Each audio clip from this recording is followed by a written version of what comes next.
Hello and welcome to Day One Patch Podcast, episode 524. I don't believe you. I'm your host, Ryan Johnson. I am addicted to Farm Merge Valley on Discord. I don't know if it's available anywhere else. Is it an exclusive to Discord? That's weird, isn't it?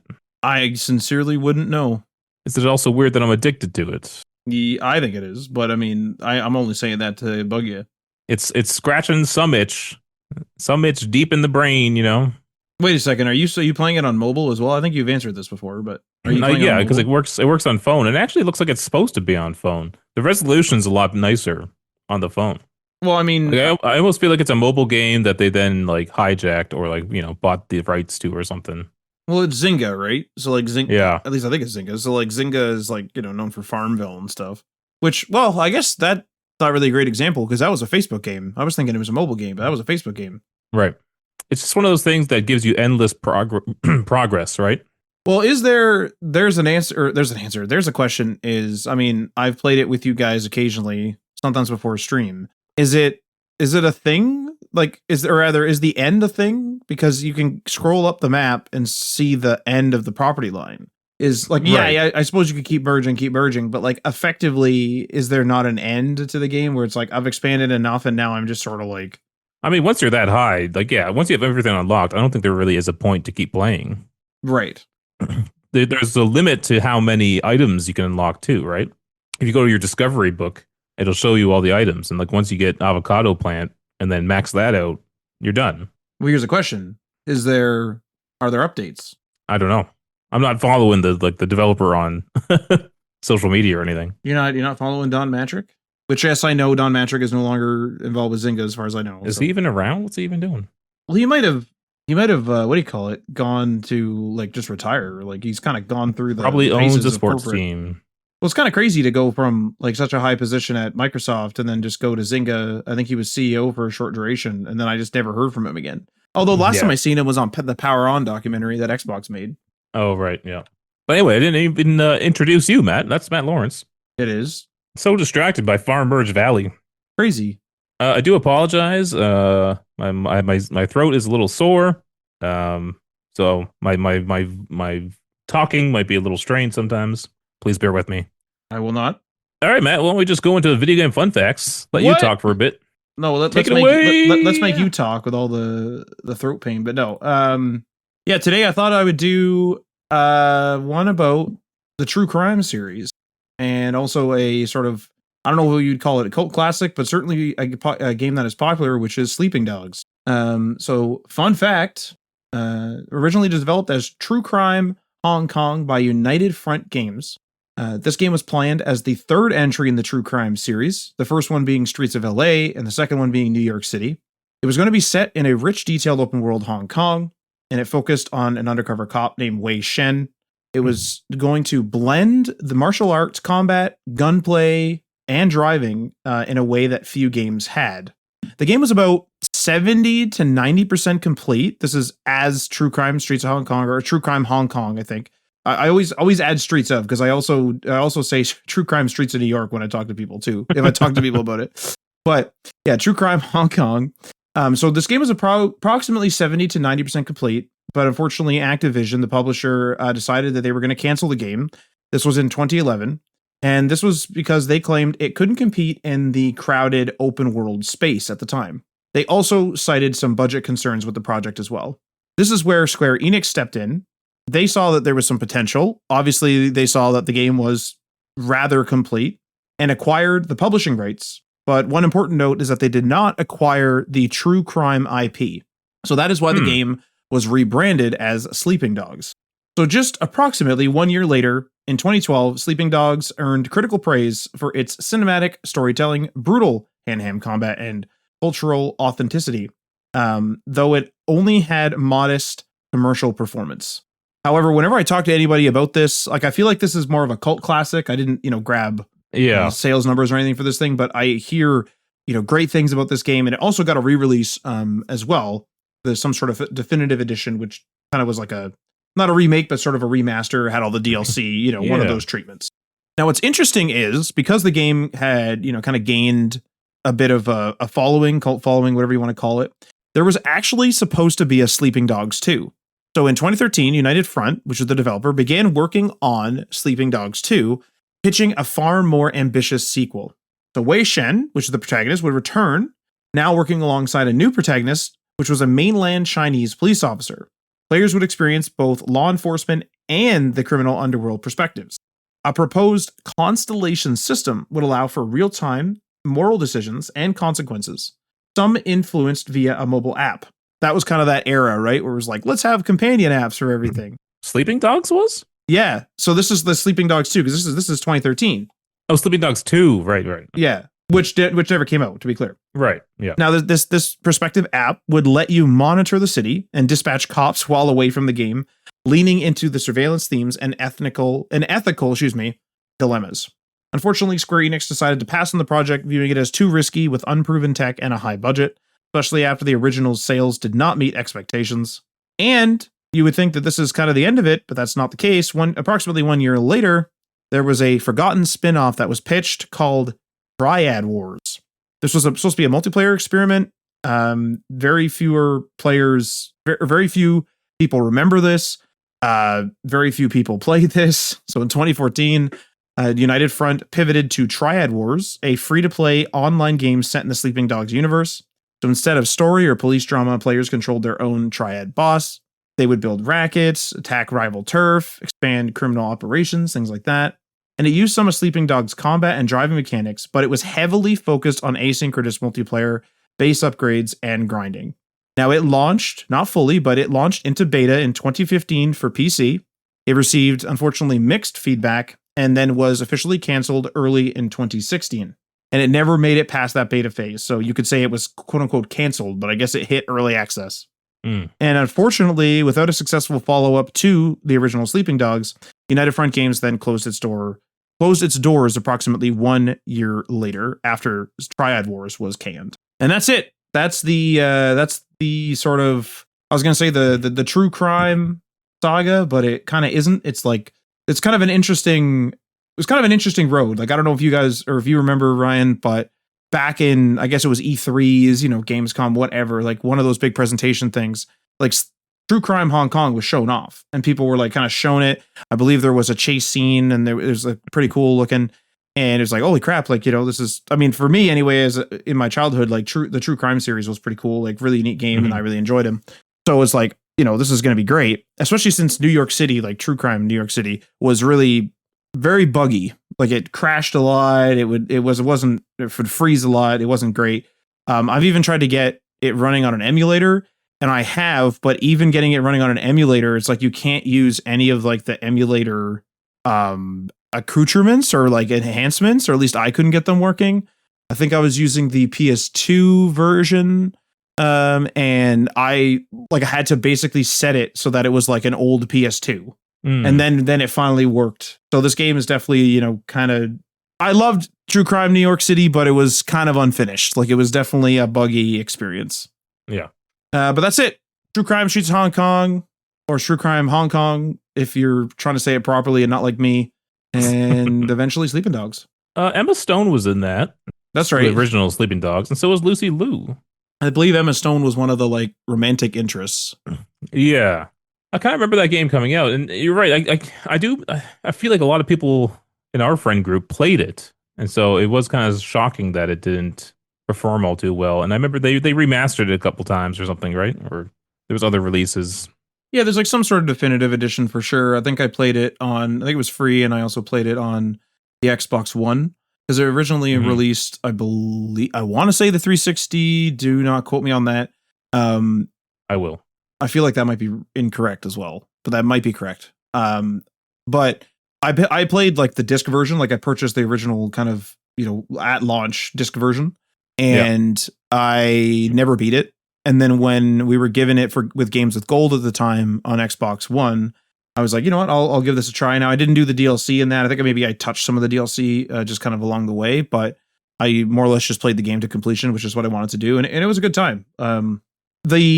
I want to say, like, at least back then, it was probably the most realistic feeling game city to walk through.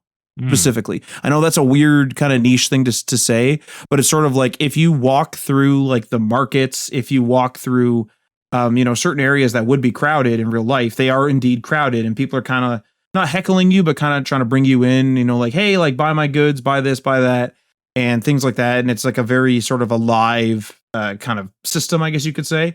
And the story is really good too.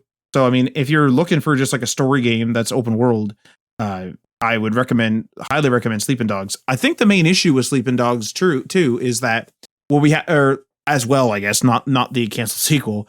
The one thing we have to consider is that this is in an era of like GTA, the first Red Dead, things of that nature. And it's like, are you really going to get people off of those huge Rockstar game licenses, let alone, a plethora of other open world games that I'm not going to just like, list for an hour. So it's like, hey, this game's kind of like GTA, but, arguably not as good. That's a hard sell, I think. Yeah. Yeah. A lot of things might come down to timing. Like most cult classic movies, maybe it's just a timing issue. When did it come to theaters or whatever? Yeah. What was the marketing? A lot of variables. There's probably a lot of good things, like hidden gems out there, right?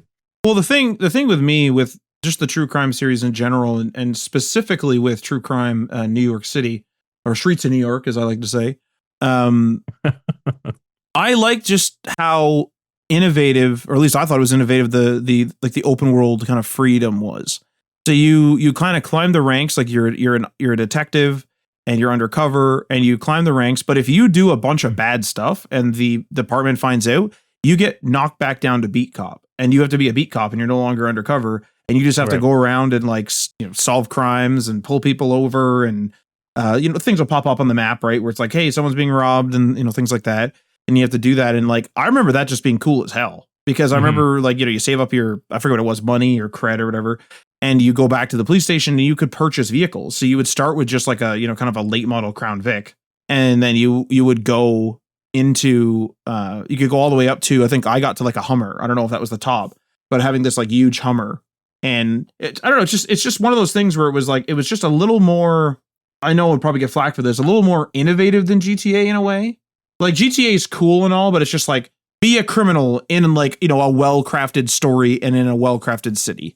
This to me was just kind of interesting, where it was like, I could be a good cop, I can be a bad cop. I'm an undercover cop right now, or I can be knocked down to beat cop.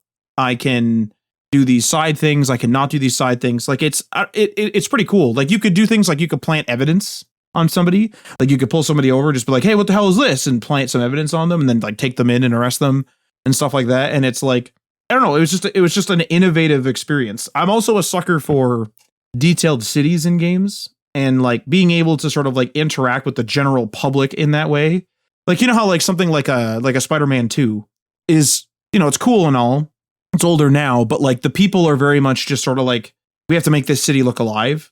Yeah. It's like another step to be like, yeah, you can go and arrest these people. You could be a total dick and like pull these random cars over, plant evidence, do all this and that. And I just thought it was super innovative. So I have a soft spot for that stuff. Awesome. That's a nice little walk down memory lane. Well, thank you. Let's hop into the stories. Big one that I think just came out today as we record this. GTA 6 delayed until May 2026. This is from IGN here. Rockstar has delayed Grand Theft Auto to May 2026. It was originally due out in the fall of 2025. So this year. In a statement, Rockstar apologized for the significant delay to the game, expected to be the biggest entertainment launch of all time. Quote, "We are very sorry that this is later than you expected. The interest and excitement surrounding a new Grand Theft Auto has been truly humbling for our entire team. We want to thank you for your support and your patience as we work to finish the game. With every game we have released, the goal has always been to try to exceed your expectations, and Grand Theft Auto 6 is no exception. We hope you understand that we need this extra time to deliver the level of quality you expect and deserve. We look forward to sharing more information with you soon," end quote. So the delay of GTA 6 opens up the second half of 2025 to a number of other games, perhaps now with more breathing room to succeed, the likes of Gearbox's Borderlands 4, EA's Battlefield, Bungie's Marathon, and Sony's Ghost of Yotei will no doubt breathe a sigh of relief. Nintendo is preparing to release the Switch 2, which will surely benefit from GTA 6's delay as well. So, Matt, what do you think about this delay? Was it expected? kind of expected it, but I think it's kind of, or at least it's later than I expected for them to announce a delay. Mm-hmm. I thought that they would have announced a delay sort of in the winter, maybe January, maybe December. And I mean like December 2024, January 2025.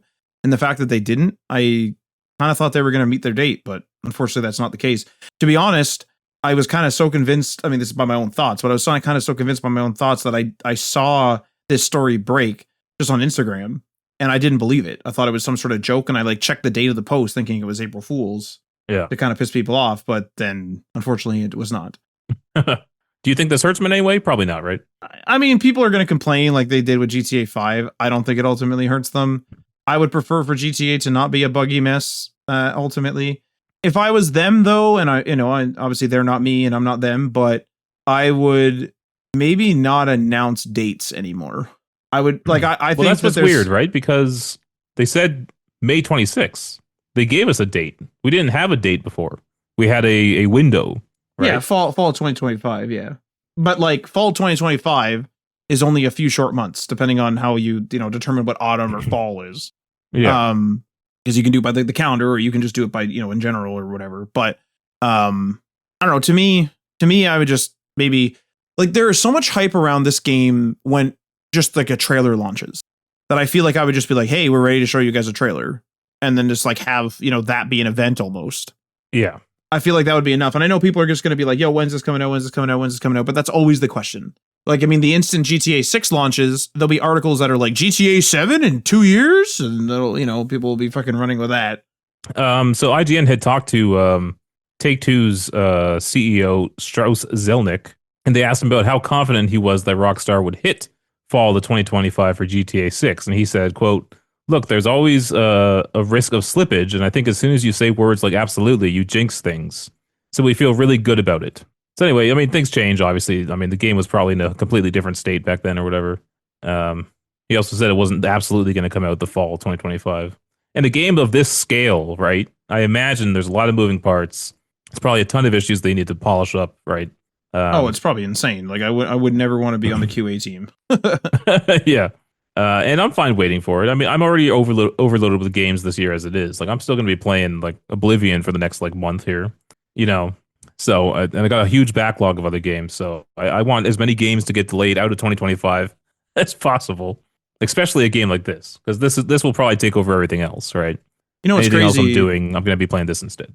What I was going to ask you is like, I know, like we were kind of talking about this before, where like I think maybe Tim and I mean, I'm not going to speak for Tim directly, but like for myself at least, if I remember correctly, I was not all that excited, and I don't believe, but again, don't quote me, that he wasn't all that excited for this either. Just sort of like, yeah, it's another GTA. But as like the date approached, and like we've gotten closer and closer and closer to this release window, I'm like, yeah, like it is just sort of another GTA, but I'm gonna probably buy it right away. Yeah, it's like one of those things where it's like, yeah, I'm probably just gonna play that right away. I'm probably not gonna wait. Ryan McCaffrey, he's the Xbox guy over at IGN. He said because of the risk of like tariffs increasing prices on consoles, and he wanted to play GTA 6 on the best console he could, so he actually is boxing up his PS5, like regular PS5, and is going to go trade it in for a PS5 Pro, and he wants to do that now before the tariffs increase the prices on PS5 Pros. Right. So that's an interesting calculus too, because a lot of people were talking about, GTA 6 is really going to sell next-gen consoles. It's really going to push them to the door. What if the tariffs, we're already seeing this with the Xbox prices, push the consoles out of a lot of people's hands, and we'll see if PS5 does the same thing. Well, I mean, it's a story that's coming up later in the episode, but I mean, I get that mentality because I really wanted the Xbox Galaxy Edition. Like, I just kind of like the look of it. I was not going to buy it. I rarely, if ever, buy variants of consoles, especially when they're like that generation. If I were to find one at like a yard sale or something, then I would buy it for cheap. But which I have in the past. But like in general, I don't really buy variants of consoles unless I need to. And if my like Xbox Series X had broken for some reason, I would have bought the Galaxy version, which is like the 2 terabyte, kind of a cool paint job, whatever. Now, no disk drive though. Would you do that? Is there no disk drive on that one? I thought there was a disk drive. Oh, is the Galaxy the black one with all the speckles on it? That's correct. Yeah. Okay, that's still the disk drive. Yeah. Yeah, so like I was gonna say, because I freaking use that, even though It was I'm an that old white man. one that doesn't have it. Yeah. So like I wouldn't do that. I would need a disk drive, but I was gonna buy that Galaxy one. Now, we have increased prices. Now it's kind of like, would I buy that or would I just buy another Series X, like a regular one? Or would I honestly like look for a used one? That might be the case. Yeah. So, I mean, not much else to say here other than, I mean, we're all obviously going to have to wait for it. I definitely want them to have the most time possible working on this game. The worst thing they could do is release a buggy ass game. However, they're probably big enough to survive something like that, you know? It's still a If the stain though. game if the game is still good, like no one really remembers the bugginess at the beginning of games unless it's like something truly horrendous. Like a Cyberpunk, people still talk about how buggy that launched. But I think for the most part, people would forgive it because if the rest of the game is still good, you're still playing GTA, having a good time, or whatever. So Let me ask you a question, Ryan. What do you think this delay was for? Obviously, they're saying, the game's not done. That's a given. But I'm just kind of curious. Do you think that this is potentially something where their online game strategy has changed? Like, do you think that because it's kind of, and this is not announced, but it's kind of like speculated, at least by us in previous episodes, I'm pretty sure, that like GTA 6 will launch and then GTA Online or GTA 6 Online or whatever it's going to be will come out after, because that's what GTA 5 originally did with launch, right? So it's like that's kind of what we assume is going to happen. Do you think that they're having trouble with this strategy? Because like we've kind of talked about this at length. I don't know if we did it on air or off air, but we've talked about GTA Online and like how do you handle telling all these people like, hey, I know you spent all this money on shark cards, but we're moving on. Now I understand that games do that and they could totally do that, but I'm kind of wondering whether they're like, maybe we want to get this like put together a little better, or maybe we want to actually have the online release like shortly after launch or something. Like, do you think that it's the base game, just the story that's delaying the thing, or do you think it's something else like that? I mean, I'd imagine the base game is easier to do than the online stuff because you need like content for that online stuff, and I'm sure they're going to adapt it with the times. It's probably not going to be just a clone of GTA 5 online. Like who knows? Maybe they'll have battle passes and stuff, and they have to develop all that content and figure out a strategy because they have to have battle passes every 6 months or whatever it is, right? The core game itself is just a single player story, so I don't know if that would take but I mean, single player games get delayed too. Last of Us Part 2 got delayed. Not a single piece of online thing on there. So I don't know. I think they just don't want to have a buggy mess launch. The only reason why I kind of bring this up is because, well, A, we know that it's going to be a difficult decision, and B, I'm just kind of curious, like, when people say that they're like super excited for GTA, are they super excited for the online or are they super excited for the single player? Because people spend a lot of time and a lot of money in GTA Online. And I mean, I don't know how many times some, people have beat the campaign. I'm sure some have beat it a bunch. But I know that among, my friends who used to play GTA pretty religiously, GTA 5, namely, they've been through the campaign once, maybe twice, realistically. And it's, over the years, like that's not that much in terms of the amount of hours they've poured into GTA Online. It's kind of like, I think Call of Duty might have proven that, right? that of all the games, they kind of have the most excuse to get rid of the single player game, and yet they don't. They only did it once. And they went back to making single players portion of the game. So they must have learned something by not doing it. Maybe there wasn't as much hype for that one because what was that? Black Ops 4? Black Ops 3? Yeah, Black Ops 4, I think. Black Ops 4. So I imagine they learned that maybe they didn't get as many sales as they used to. Right. Or that's the most forgettable Call of Duty 2 in my mind. It's interesting, right? Because when people talk about something like an older Call of Duty, like let's say Advanced Warfare, they're talking about, the crazy campaign of with Kevin Spacey, for example. When you talk about Infinite Warfare, you're talking about the space battles. Like there's those like moments in the campaign where even if you only do the campaign once, and many people don't do the campaign at all, but the campaign is like kind of a pin in time where you can remember that. And like I remember the World War II, the Call of Duty World War II, and what the squad did and all the rest of it. And then like, I only did that once or twice, and then I went and did the online. But if I talk about COD World War II, I'm not talking about, the crazy time I had in Team Deathmatch. I'm talking about the campaign, which is kind of interesting. So I think you're right. Like it it makes it forgettable. Like there's nothing like the press F to pay respects. Like it's a meme forever, and that's because there was a campaign. And it kind of gives the multiplayer structure. A lot of the maps are ones found in the campaign. Mm-hmm. So it doesn't just feel like it's just kind of out of nowhere buildings and and you're just running through random maps. Like that's kind of what I loved about Overwatch is that it had a world around it, but was a multiplayer only game. But there was structure and lore and story and things behind each character, and they had relationships and history and stuff. And I think that all kind of helps the game feel more worth playing to me. I didn't even play that Black Ops. That was like one of the few Call of Duties I never even touched. Although I think we got it free with PS Plus or something like that, and maybe I booted it up like once. Yeah. We might have played it a few times. I can't remember actually. If it's the same Call of Duty, I remember us being on top of an apartment building, and some guy, meaning another player, like saw me, and he disappeared up in some sort of scaffold or something, and he like did all this crazy parkour and shot me in the back, and I never played the game again. Okay. I was just like, okay, like I'm not learning all this, and I just left. Yeah. All right. Well, we'll be waiting for GTA 6 due out in May, and you want to bet there'll be another what do you call it? Another delay? I'd say yup. Yeah. I won't even make a Panzo bet because I think there might be another delay. So I kind of feel like there's going to be a year delay from the original, so like fall 2026, and I wouldn't even be surprised if it's a year and a half. Okay.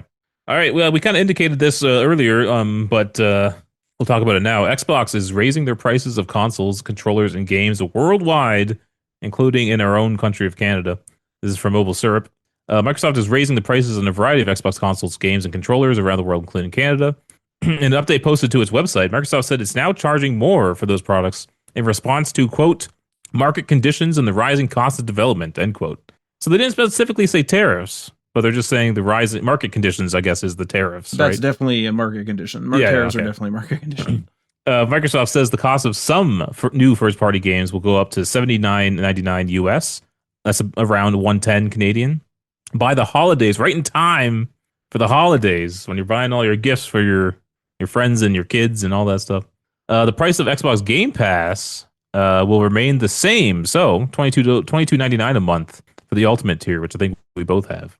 So here's the changes in the pricing. So the Xbox Series S, the 512 gigabyte model, is now $449.99, previously $379.99. Series S 1 terabyte is now $529.99, previously $449. And the Xbox Series X is now $729, previously $649.99. And this is all Canadian dollars, right? Yeah. Xbox Series X digital 1 terabyte, $679.99, previously $599.99. And Xbox Series X to 2 terabyte Galaxy Black Special Edition. That was the one you were talking about, Matt.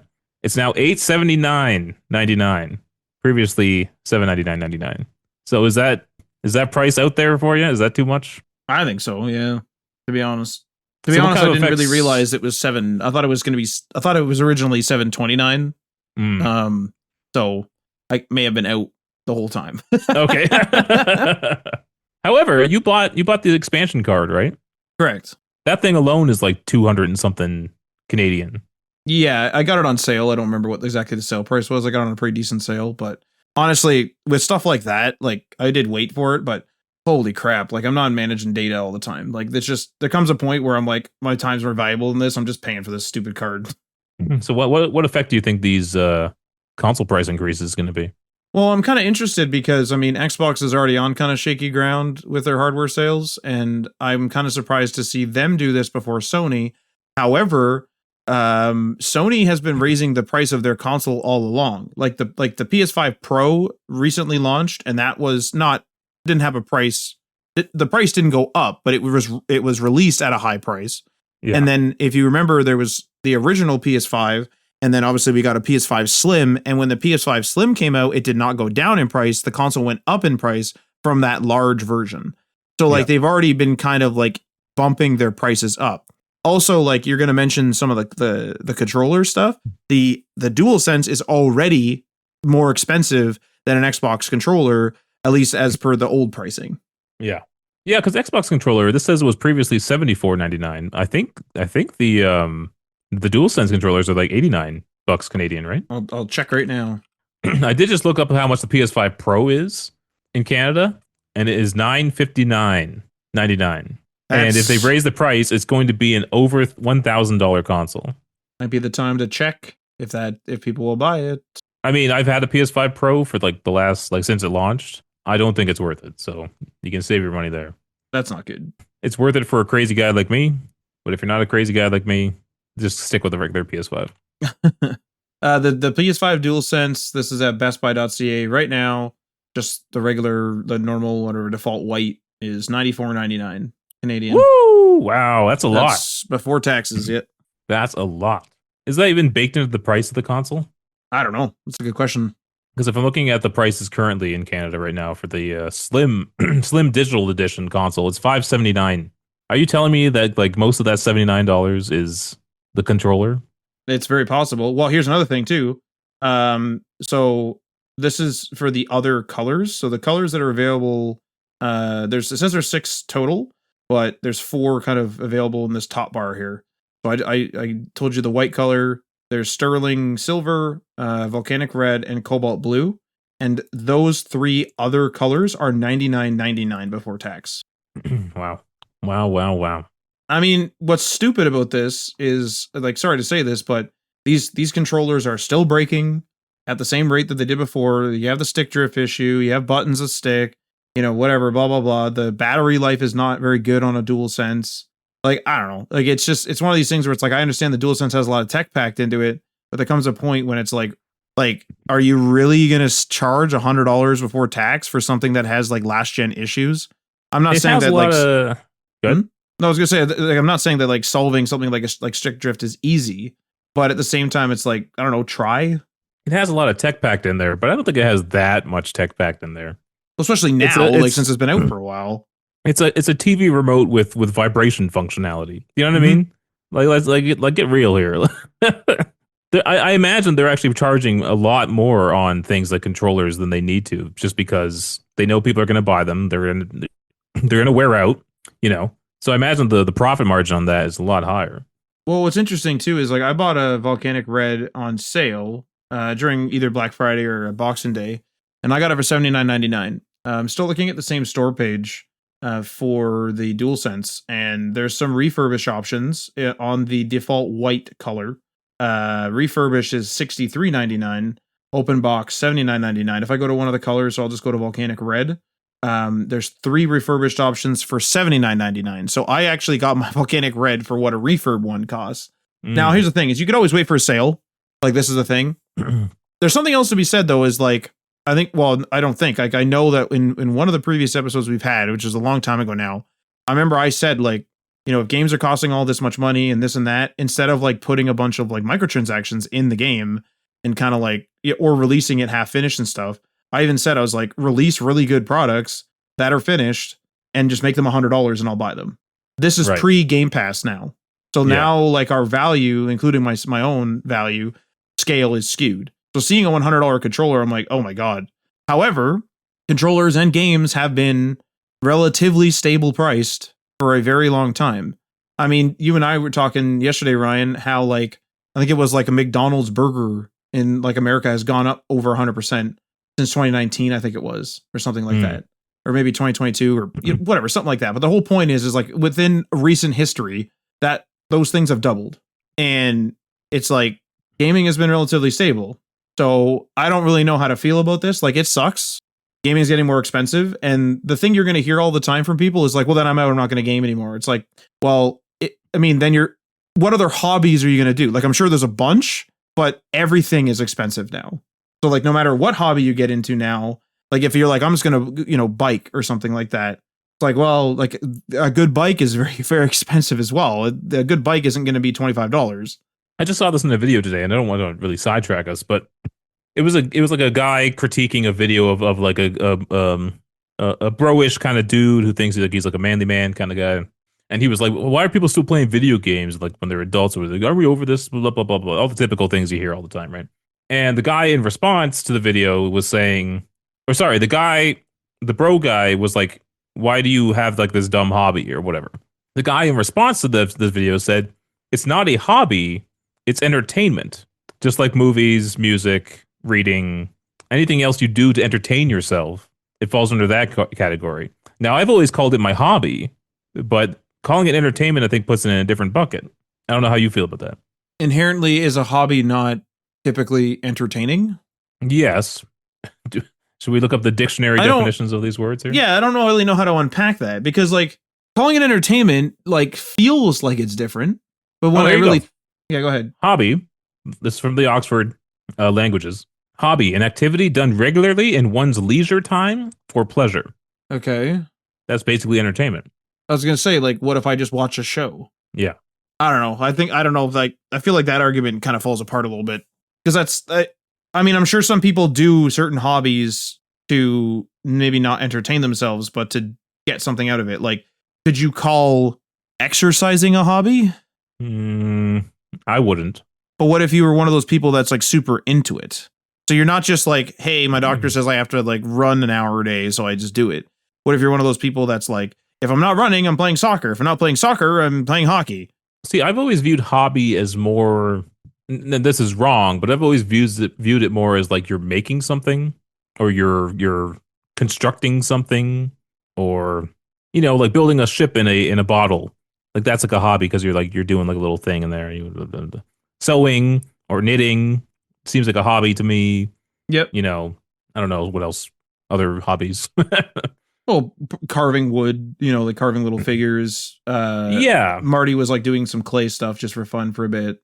But I guess like hobby is just what you do for your pleasure in your own time when you're not at work and you're doing something for fun. That could be your hobby. Yeah, I do you think that this argument falls apart a little bit? I just think the guy was responding to it because the guy was saying hobby as if that's a negative. That like it's dumb to have a hobby. Oh, I see. And so he was trying to put it more in the line because I've always said this too when people can play like Ryan, why are you playing those video games all day? And it's like, well, you watch Netflix all day. Like, why are you complaining to me? It's like we're doing the same thing. Yeah, you know what I mean. I get pretty mad when like stuff like that is said, or like a classic one is like if you're a person that doesn't go on their phone a lot and then like you go on your phone, some people will like call you out on it. It's like, dude, yeah, you go on your phone all the time and like I just don't say anything. And like I experience this sometimes where like I'm not really a person that goes on their phone that much when I'm out. But sometimes there's like, you know, a pending situation where it's like, yo, like I'm going to text you at 2 and I'm going to be out at 2. So I got to check my phone for something. Right. And it's like, you know, it could be something just minor, right? Where it's like, hey, like when I text you, send the email and I'll have it ready in a draft. Like, you know, easy peasy. I can do it on the go. And it's like, I have been called out for that personally. And it's like, what? Yeah, that's weird. It's like, I'm not usually on my phone. Correct. So it's a little bit weird, but like you are on your phone. Like most people are, which is fine. But like, why am I being called out for, I don't know. It's just silly. Yeah. All right. Well, that was, what were we talking about? Oh, the prices. So everything going up right before the holiday season. Note that Microsoft says the cost of some new first-party games will go up to about 110 Canadian in the holidays, but specific titles weren't clarified. So they're not listed above. Given that Xbox Game Pass includes the company's first-party titles, it remains to be seen whether the subscription cost will increase in the holidays to coincide with the individual game price hikes. Well, here's the However, thing. they didn't announce a Game Pass hike though. Maybe that would be too much for one day. Maybe everyone would freak out. I don't know. Well, if it was like sweeping, or this is a move to get you to buy Game Pass. I mean, sure. Much like the $110, what's it called? Mario Kart, and then there's the bundle. Oh, that's right. It's just like was it when Disney Plus or was it Netflix? I think maybe it was Disney Plus. Mm-hmm. Obviously their base like subscription has no ads, but they came up with an ad version, an ad tier of their subscriptions. Right. And they make more money on their ad tiered subscriptions. And so they raise the price of their regular non-ad subscription to try to force people down into the ad-based one. And I do know a lot of people that have done that, have gone into ads. I mean, Prime Video did the opposite, where they're just like, ads for everyone, and you now have to pay extra to get rid of them. That's exactly what I was going to say. Is like Prime Video just didn't care. Which might be the smarter thing to do, because I still haven't paid extra for it, and I hate ads. If you have to make the thing you want the default, because fewer people will opt out of it, you know, than if you give the option to opt in. Well, what really sucks is, I mean, and it's been a while since I've seen like kind of standard network TV, so maybe I'm wrong in saying this, but one thing that really sucks with the digital ads is it's oftentimes the same ad over and over again. So it'll be the same ad or the same 2 ads for all 3 or 4 commercial breaks. And so you're just seeing, and if it's an annoying freaking ad, holy crap. There was a friggin' Wheel of Fortune app that kept waking me up because I fell asleep. I would just like pass out in the couch. I think I was sick. And I passed out in the couch and then like, wake up. It's like, you can play this on your phone. It's like, holy crap. Like it's like an alarm going off. What's weird about that is like we've been running ads on in between programming for decades and decades now, and it's like why did the when it goes online you give me the same 3 ads? like how have they not worked that out yet? I guess it's algorithmic to a point where it's like these are the best choice, so then they know. I mean, I don't know how like Stack TV and stuff work, but like I know that Stack TV does have ads. I don't know how their like ad choices work, but I mean I have Stack TV and it has ads and that's it. Like there's, as far as I know, there's no ad-free tier. There might be fewer advertisers advertising digitally than they are on television still. For now, yeah. Even though it's like 50-50 now who like has cable subscriptions versus people who don't. But yet maybe they're slow. Maybe these marketing teams are slow to move over to putting their ads on digital. Well, here's the thing is like, I mean, we've seen the rise of online TV channels, like for example, through Pluto. And there's other services as well. The Roku channel has channels as well. Well, LG and Samsung have their own slew of channels too. Yeah, like I was gonna say, the Roku channel is an app, kind of like Samsung Free, which might be called something else now because they keep changing it. But yeah, like I don't know, it's crazy. Like it's like we left network TV, and then we're like, man, there was some good stuff back there though, so let's like go back. I will say this. This is specifically when I'm sick or like really tired. I really don't want to look for something to watch. Like if I'm just like dying on the couch and I'm just like sick as hell, I'm just going for like, okay, sure, it's the Bar Rescue channel. And I'll just like watch the same 4 episodes over and over again that they play all day. And I could care less. There's something comforting in just having the ability to like tune into something that's always running. Right. I wanted to mention, it's too slow to boot those up though.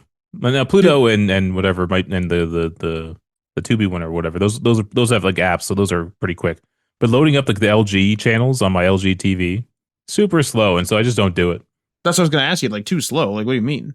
Yeah, most TVs. Even I even have the expensive like LG C3 TV, which has a better processor than the one in my bedroom. It's still just slow and clunky and takes too long to do anything.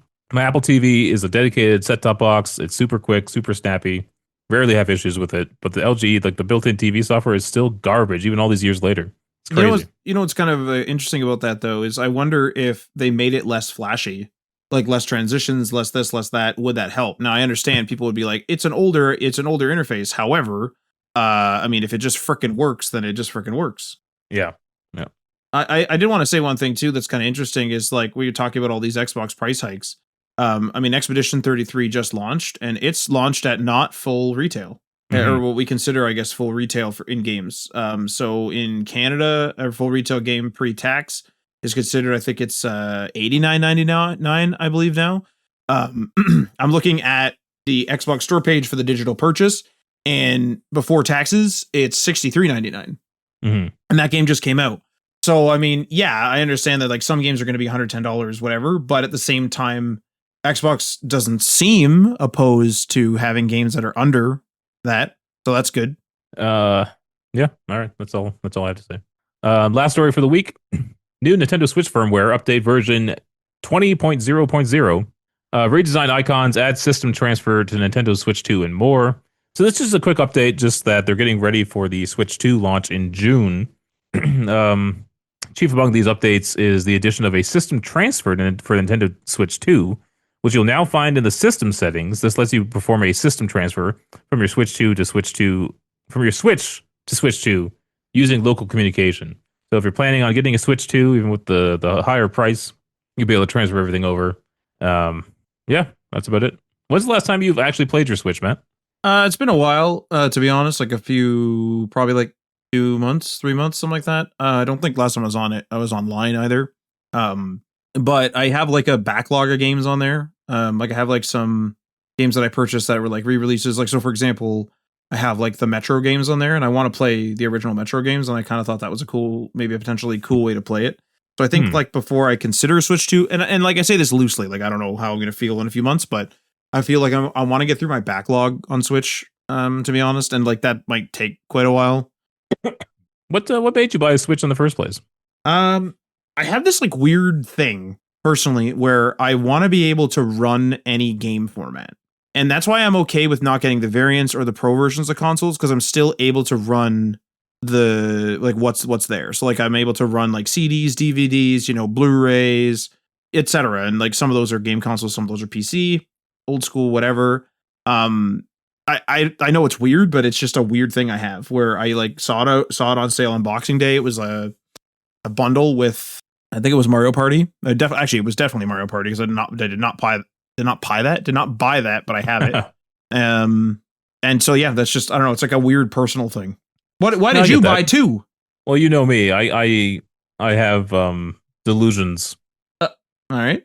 I think I'll play it. There was so much hype and talk about the Zelda games, and I was like, man, game of the year. Everyone like thinks it's like the greatest game ever made. And it's like I got to play that, right?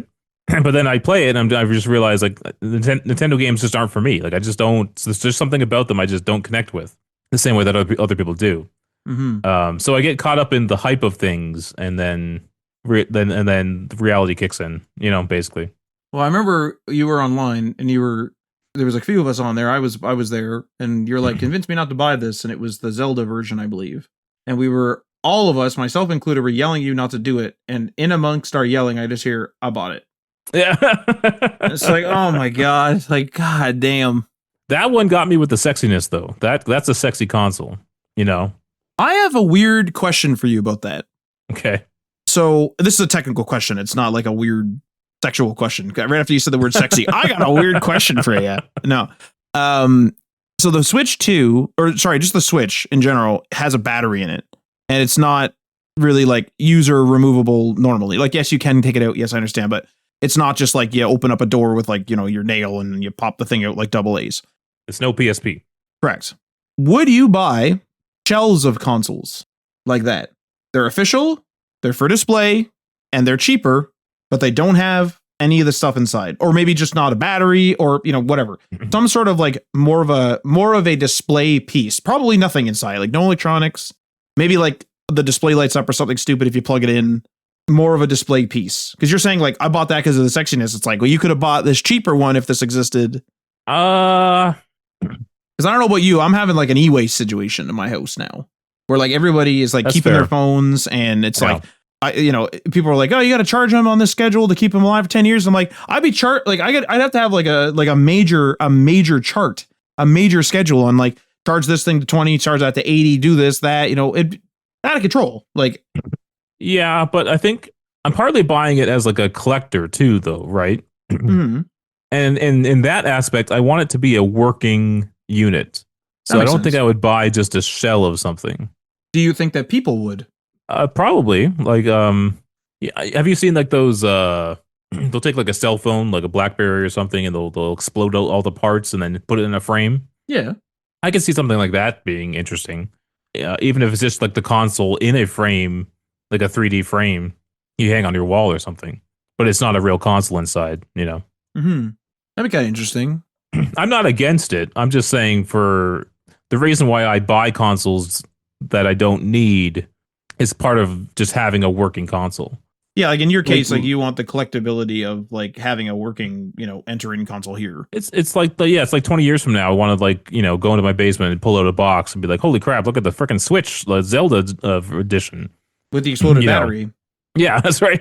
Yeah, like this is the issue, right? Like that's what I mean by it's starting to become like a friggin' e-waste situation. Yeah. All right. Do you want to do the query corner question, or what are you feeling, Matt? I leave that up to you. All right. Yeah, we can talk about it. Let's do it. Let's do it. Are trophy/achievement systems still motivating players the way they used to? Now, obviously, achievements kind of came around. I'm sure there might have been like in-game like achievements, but the achievements as we know them started on Xbox, right? Xbox 360. Yep. Yeah. Gamer score alongside it as well. I remember that being a big talking point too about why the Xbox 360 was better than the PS3, but then later Sony did add trophies. Couldn't name them achievements. Had to be different. Trophies to the PS3. But yeah, how do you think? What do you think? Do you still go after them? What's your relationship with trophies slash achievements? Kind of interesting. Like, I mean, something like Oblivion remastered. I was talking to Tim last week, and I was like, man, I really want to take some like really clean screenshots, but there's no way to hide the HUD that I know of unless I use a console command. But the instant I use a console command, it gets rid of my achievements. And I was just telling him, I was like, I kind of want to get these achievements because I don't know, I just kind of want that mark on my record where if I look back on this, I'm like, oh my God, like I remember doing this, this, and this. And it's like kind of like a record of my milestones in a game. Yeah. It's, you know, it's a silly novelty. It's nothing serious. It's nothing that, you know, I'm not going to like show this off at like my wedding or something. Like it's anything like that. It's just sort of like, you know, it's just sort of a silly thing that I do in my hobby for entertainment. But yeah, I don't. It's just like something for entertainment. I will say this: I don't like achievements that are like super grindy. I get it. I get how like some games maybe they don't have a way to challenge players. Maybe the game itself is easy or something like that, and you need to have that grind. Or the grind is sort of like, hey, you have to earn this achievement or this trophy. I don't really do that anymore. And I will say this: I prefer achievements over trophies, but I like the platinum trophy. And I wish there was a thing on Xbox, because what sucks is it used to be like this, and I haven't really tracked it much since, but it used to be like, oh, did you get 1000 G that game? Did you get 1000 gamer score? The issue is that game then gets DLC, gets 400 more gamer score potential out of the DLC. You do most of the achievements on the base game. You do a little bit of the achievements on the DLC, and it looks like you have 1000 G potentially, and you didn't actually complete the whole thing. That's obviously that's weird, right? Yeah.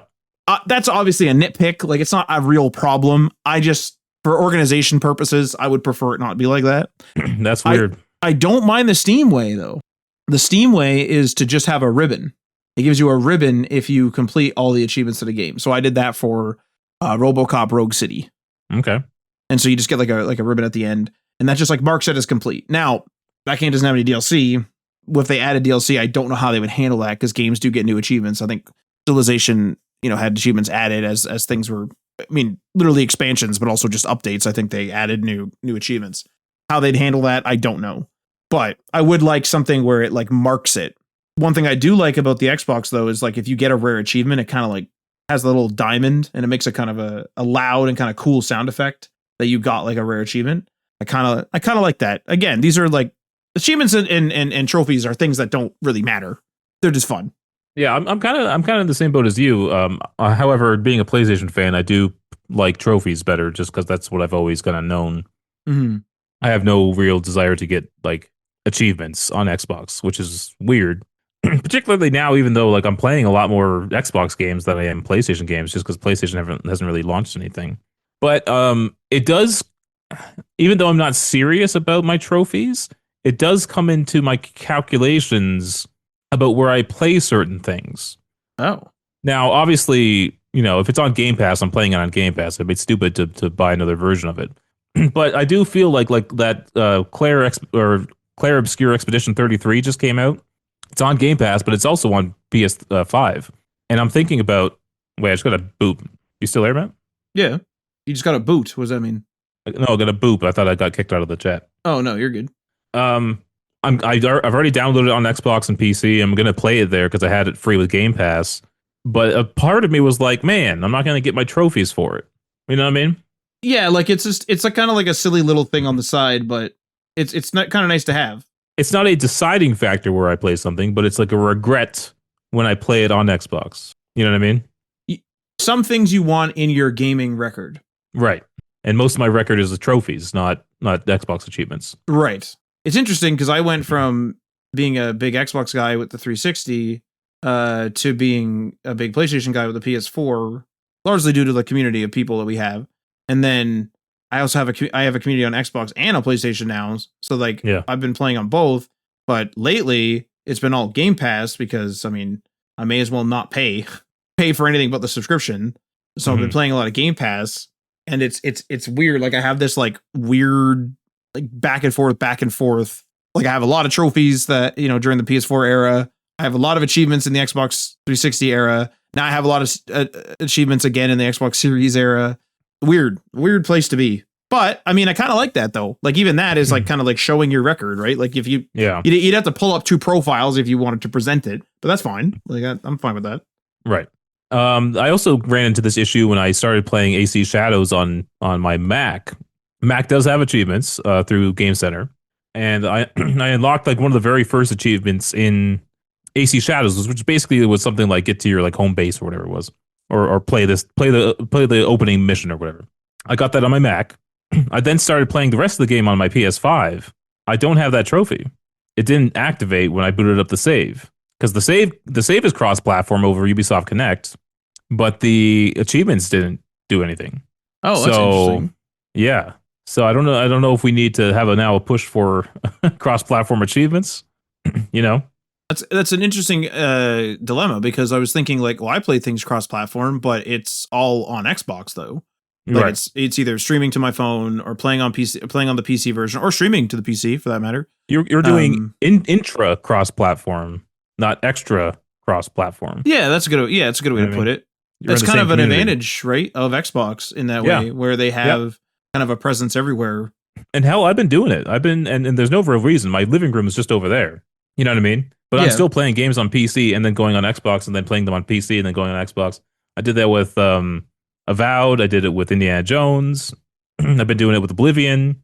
It's just nice being able to pick up games anywhere. You know, here's the thing is that I think that's kind of a natural progression of things. I know it's a luxury, obviously, but if you think about like the early 2000s and the 90s, you wanted to do any sort of computing, word processing, playing a game, whatever, you had to go to the family computer at the desk. Mm-hmm. We then eventually got laptops. They became widespread, and then people have laptops. Eventually, those laptops started getting better and better battery, and a lot of the laptops out today, specifically MacBooks, they don't really shut off at all or very often. And that's all for the instantaneity of doing what you want wherever you want. You could still go to the computer in your home, and let's just say the computer, updated, the family computer updated year over year, every few years, whatever, you get a new computer, and you're still having a modern experience. But I feel like the true, I guess, modern experience of today is I need to do this. I need to check this. I need to do whatever. This is why you see the rise of stuff like OneDrive, right? Where I want to be able to edit my Word document while I'm on my phone and then quickly go to my computer when, something is a bit cumbersome and I have to do a lot of formatting.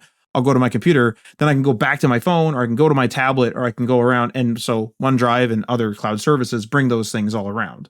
So I feel like this is just the natural evolution of gaming, where it's like game wherever the hell you want, Yeah, that's right. It's great. I love it.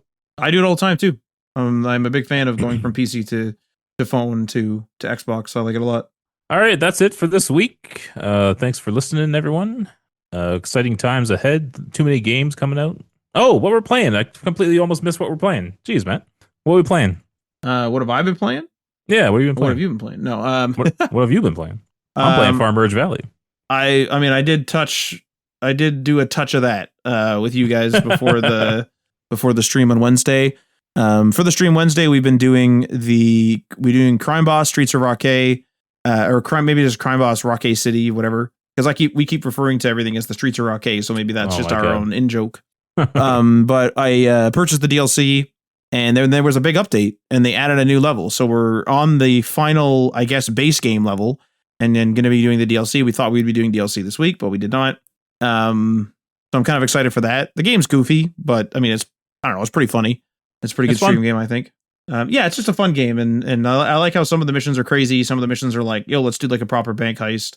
I just like that kind of like, blend or whatever. Other than that, I mean, I'm a massive Oblivion fan, so I've been playing Oblivion. And everyone is ahead of me. People are doing quests, and I'm just not doing quests. Like, I do the odd quest if I bump into it. Wait, so where are you at? I'm still running around the Imperial City, like around the outside of the Imperial City, the circle. What I've been doing. Have you been to Kvetch? I have not. Now, here's the thing: is I read a thread on Reddit where they're like, "Yo, if you don't do Kvetch by a certain level, it's going to be really difficult." And I remember that happening when I was a kid, and I was like, you know what? I might go do that. So I might go start the Kvetch thing. Because what I'm doing is and I said this in the previous episode, so I'll be very brief. I never dungeon dove as a kid. I didn't understand what that meant. I was always just like, well, all these caves are going to be parts of quests eventually, or there's side things if I desperately might need money, but the quests are paying me, so I don't need to do this. So I just Right. followed a marker, and I That just makes did, mission, etc. And I played Oblivion a lot, but that's what I did. So now I'm actually going into the individual places, and I'm like, clear out the fort, go over here, clear out this fort. I've been doing, again, the odd quests, working toward getting all the Shadow Banish wine. I'm getting lots of levels, lots of cool gear that I've never seen before. And what I've been doing as well, which is like, I don't know, more organic than I used to as a kid, is I used to go right to the arena, play the whole arena. Now what I did is I'm like, the heck with that. I go back to town, I sell my wares from my dungeon dive, and then most of the time I'll go into the arena, do a fight, get paid whatever, leave, go back on the road, like I'll fast travel back to where I was, and then I just ride around on my horse and continuing on the path I was on. So I've completed probably like 5 to 6 quests, I'm going to estimate. I have not even delivered the Amulet of Kings to Joffrey. Oh, Jesus. You're not really, oh my God, you've done nothing except the intro. So here's the thing, is I don't want the stupid Oblivion gates to spawn. Because I was worried, because they used to piss me off back in the day, but I made a promise to myself that when I see an Oblivion gate, because now I have a better understanding of games, I'm going to shut the Oblivion gate. So I think I am personally ready. I don't know whether doing the Kvatch mission triggers it. I think it does. I think Probably. it triggers Oblivion gates to spawn across the That's world. supposed to be your first one. They don't want you to wander into one, right? Correct. That's correct. So I think I'm ready. Like I've done a decent amount of exploring and stuff. And I don't want the story to be like super difficult because I'm just having a chill time, to be honest. Like I'm just enjoying the music. Quite literally, I'm just enjoying the music and riding around on my horse. Yeah. And just almost like a little kid again kind of thing. So I that's where I'm at. I think I'm going to do Kvatch next, and then I'm going to start in my normal exploration, start closing Oblivion gates. I was listening to GameScoop before we actually started the podcast, and they said don't dungeon dive. Don't dungeon dive. I think what they're saying is like the loot isn't worth it because it's not like you really find anything great in those dungeons. You just kind of find a lot of stuff. Yeah, but that's where you get your money. You get your money from that. Like you get your money from quests, like there's no doubt. But here's the thing is I've found some unique items. I found some pretty cool stuff. I forgot that there was like a full Goblin War, and there's actually a mission that you can do about a Goblin War, but I kind of like walked in on the war before I had the mission. I still don't even have the mission. If people have like a staff, those staff, the staves, I guess, or the enchanted rings and things are usually worth a pretty penny. I've been getting good rings. I've been leveling up. I don't know. I think that's a mistake. Like, I think you can do it either way and it would be totally viable. Obviously, I did it as a kid. I just did the quest, like I said. But at the very least, I'm having a lot of fun just running through these, especially since they're like simple. They're usually simple dungeons, but for one person made all the dungeons in this game. I don't know about the DLC, but in the base game, certainly. And for one person doing this, there's some pretty cool little traps, pretty cool little puzzles, especially in the Iliad ruins.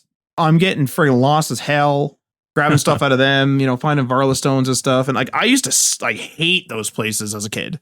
And now I understand how to look things up at the very least if I get stuck, and I understand how games work better.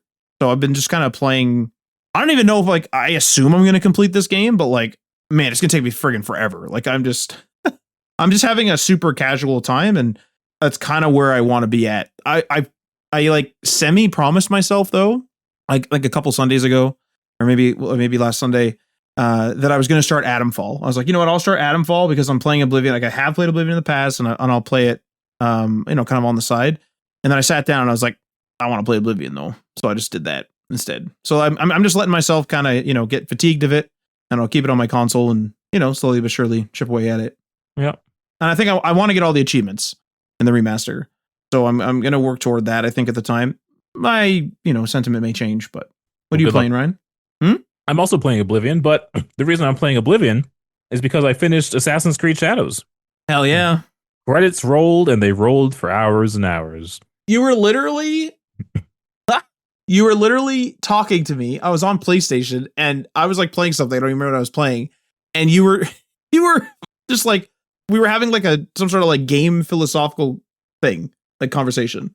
And it was like an hour later and you're like, these credits are still rolling. I was like, there's no way. Yeah.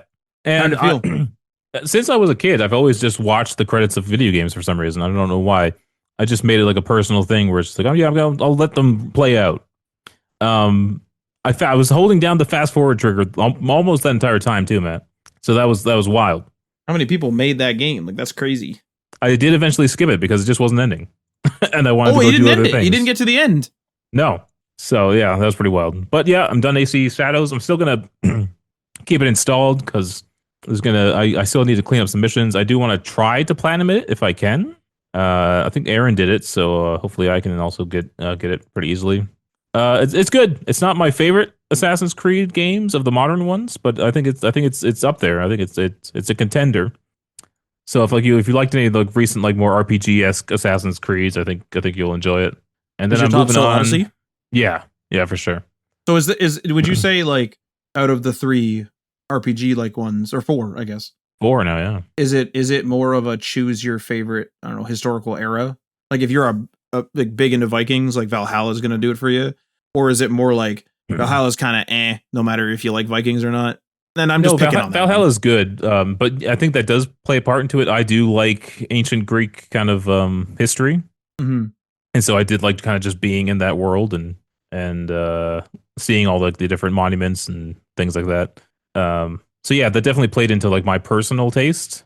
And yeah, if you like Vikings, I think a friend of ours actually he just said that he like loved Vikings, and that's why he loved Valhalla. So it can really be up to like what you like, Yeah, I'm a big. I like AC Origins. Actually, right? I like running around the pyramids and stuff. I came to appreciate that game more when I worked on platinuming it. I wasn't too hot on it when it first came out, but then when I went back like years later to platinum it, it was good stuff. How in Shadows? How are the side quests? Are they still, the very like my cow ran out of its pen. Please go get my cow. Yeah, there's there's Oh, there's kind of a lot of that, and to be honest, this is probably the first Assassin's Creed where I really didn't pay attention all that much. that's sad. Yeah, because you were always in the party playing it. Yeah, yeah, and perhaps that's because I just don't have time with all the games in my backlog.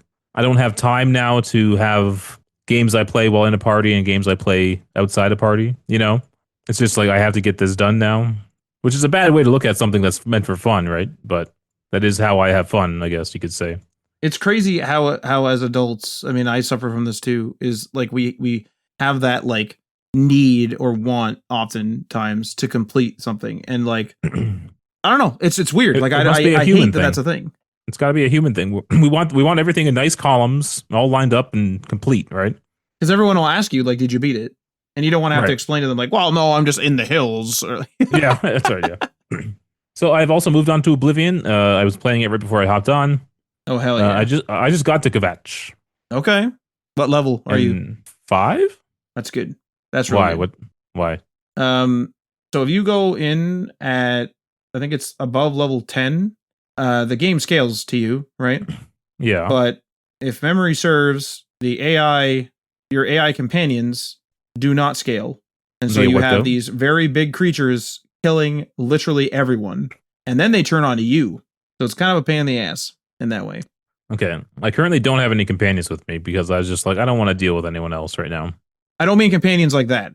I mean, in Oblivion, The sometimes other there will dudes. be, yeah, it'll be like, hey, we're gonna go and like take out this cave. Like me and my brothers are gonna take over this cave. Do you want to help us? That's a quest, sure. And then Right. they go Yeah. and fight, but they can die. Like they're not invincible. Yeah. No, but that game's great. It's the music, man. The music's really getting to me. Really hitting you in the nostalgia. You said that right away too. Like you were like the instant we were playing because we were kind of playing with Tim. I think one day just on a call and like you're just like, man, the music's wild. It is. It's crazy. Yeah. Yeah. Are you dungeon diving at all? Yeah, a little bit. Because I there's always that thing like, what am I missing? Am I missing something in that cave? Right. Right. And so I feel the need to go into that cave. But I also want to get the game finished because it's one of those classic games that I never completed. Right. Yeah. So Are you gonna do everything? Like, are you gonna do all the factions? Like the faction No, storylines no. are so goddamn good in this game. Oh, I don't say that. They're all. I would honestly say they're all good. I think So the weakest is maybe the Mages Guild, and it's not even weak. It's just the weakest. I think Fighters Guild is very good. The Hateful Eight of the Tarantino films. That's what you're saying. I guess, yeah, technically. For me, at least. Now, here's the thing, though, is with the Mages Guild, just a brief thing, is they make you get recommendations from all the cities. So the reason why I say it's the weakest is that feels kind of like cheap-ish, and it's like, oh, you're kind of making me explore the world. But that's also a huge benefit because it's forcing you to go to each city. And so you're exploring the world now because you're doing, tasks to get the recommendation from all of the Mages Guilds. so it's cool. It just feels a little weird to me. Like it feels a little that makes sense. undirected. But like I'm sure some people love that. Right. Yeah. So maybe I will now that you said that they're amazing. I think this is a game that I do want to play just by myself and not be in a party getting distracted too. Right. Yeah. Other than that, I guess what's on my wish list is that Claire Obscure game. So that's what I At want least to play. that's like single player, and you're not missing like an online community or something. And I heard it's short too, and but it almost with the amount of hype around it right now, it does feel like Game of the Year contenders. So I definitely want to check that out. I was actually told that. I was told that by a buddy. He said the Game of the Year. All right, that's all we have. We stream on Wednesdays at twitch.tv/DamonPatchMedia. Wednesdays at 9 p.m. Eastern. Catch us there. We might be playing Rocket City if anyone cares to watch that. Got a pretty decent audience on there sometimes. Yeah. Other than that, we'll see you guys next time. Hey yo, peace.